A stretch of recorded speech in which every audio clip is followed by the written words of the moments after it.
and you see just mobs of people, no masks, eating, breathing, laughing, right?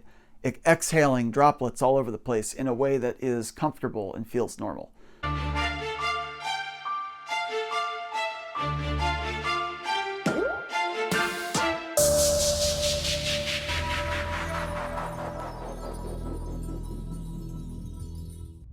Will people still care about trading cards after the COVID-19 pandemic? Hey, what's going on, everybody? Welcome back to the Parkside Merchant channel. We discuss a whole bunch of different topics related to vintage Yu-Gi-Oh, trading cards, and other collectible asset categories. If you're new to our channel, please feel free to like and subscribe and comment on this video as well if you're interested in these kind of topics to help support our channel. So let's get down to the topic at hand, which is this notion that once COVID-19 has kind of run its course, once the world gets back to work, once people are doing in-person things again, then the whole level of interest and demand and excitement around the trading card market in every category, baseball, Pokemon, Magic, Yu-Gi-Oh, right? All these categories are going to take a huge hit because nobody's going to care about trading cards anymore. Now, there are a lot of people that believe this is very likely to happen. And the reason that they believe this is because COVID-19 was a very noticeable inflection point in the market for trading cards. Lots of people got back into this hobby during the pandemic when they were stuck at home, right? They couldn't go out, they couldn't go see friends, they couldn't go to bars and restaurants and theaters and art galleries and all the stuff that people do in person with their free time, amusement parks, all that sort of stuff. People have been forced to spend a lot of time at home, which has forced them to go through their personal belongings. Some of those belongings are trading cards, right? And the story, you know the rest, right? It's the same story virtually for every person that's gotten into the market in the past 12 months or so. So it is well reasoned to connect the dots, right, between COVID-19 and the massive amount of interest that's happened across all these different collectible categories in the past 12 months. You throw on to that, right, the stimulus checks, you add into the mix that a lot of people have been unemployed as well, right? They're looking for alternative income streams or ways to make some quick cash. It creates a perfect recipe for what we're seeing now, which is explosive growth in the markets for sports cards, Pokemon, Yu-Gi-Oh, right? All these different categories. Now, in my personal opinion, I'm not one of the folks that thinks people are just going to drop Yu-Gi-Oh and sports cards and all this stuff after the pandemic is resolved. And there's several reasons why I feel like there's going to be some staying power here. So the first main reason is, in my opinion, what COVID-19 did is it did not just suddenly create an influx of new people that came into the hobby.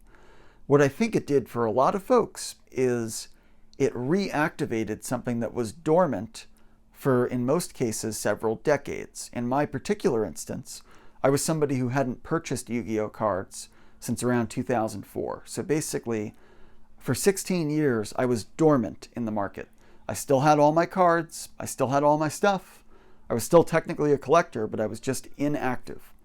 And what COVID-19 did, it was sort of like the stimulus, if you will, that resulted in basically a lot of people rediscovering the hobby and getting back into things, right? So I think the first issue with this notion that people are just going to disappear from the market after COVID goes away is that these people didn't just magically appear into the market. Something brought them to this point.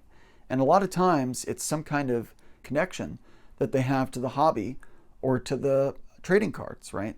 If you're a sports cards person, odds are probable that you've played that sport at some point in the past. Maybe your kids are learning how to play that sport and they're getting into the hobby as well. So I've talked about this in some of my other videos, but when you talk about something like sports, or you talk about a trading card game, or a very nostalgic television series, these are things that have a lot of staying power in people's memory and don't just vanish, right? It's stuff that may ebb and flow from time to time, but it doesn't just at the drop of a hat disappear, in my opinion. So the second problem that I see with the argument that people are just going to disappear from the market of trading cards after COVID-19 goes away is that COVID-19 isn't just going to go away, right? And I believe a lot of people know this, and I'm not trying to be like a Debbie Downer here or whatever, right? But it's going to take a long time before the COVID-19 virus is history. We might get it under control, but a lot of the commentators and the people from CDC and the World Health Organization acknowledge the genie is out of the bottle, so to speak, and it's going to take like a force of nature to get this stuff to go away, right? And if you look throughout human history, right, at some of these other diseases, like smallpox is something that was eradicated, that took several centuries, took a lot of vaccinations, just took a massive effort of human labor and human capital and logistics and stuff to make that go away and make it history. So I don't know that COVID-19 is just going to vanish suddenly.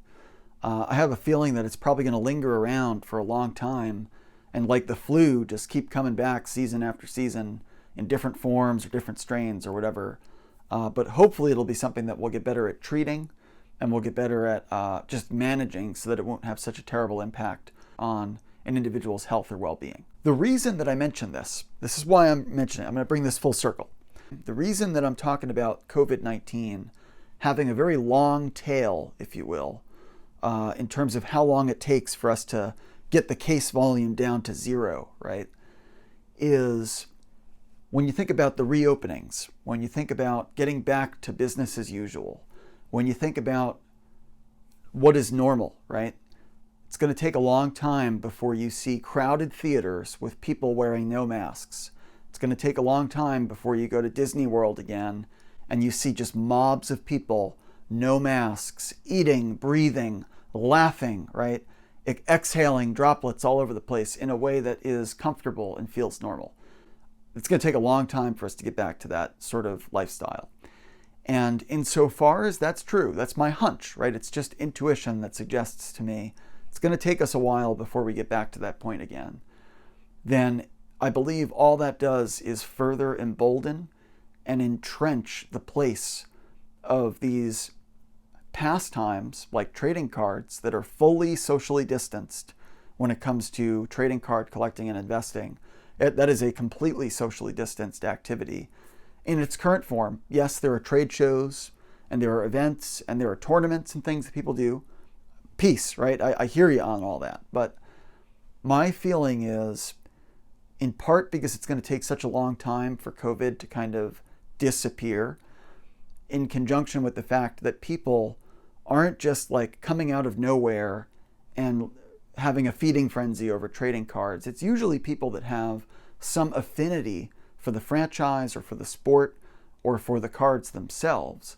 I feel like those factors together create a recipe that to me says this is not going anywhere fast, folks. So that's my opinion. This is a very controversial topic. Nobody has a crystal ball. Nobody knows the answer to this question. I'd be interested to hear in the comments what people think. Do you feel like the trading card boom right now is just a complete, flash in the pan, huge fad, it's going to be gone in a year? Or do you feel like there's some more teeth to this trend? Do you think that this stuff has some staying power and that people are going to carry their interest and their passion for these cards over the next 10 or 20 or 30 years? So I believe that's all for this video. Once again, the Parkside Merchant. Feel free to like, subscribe, and comment down below, and we'll see you next time.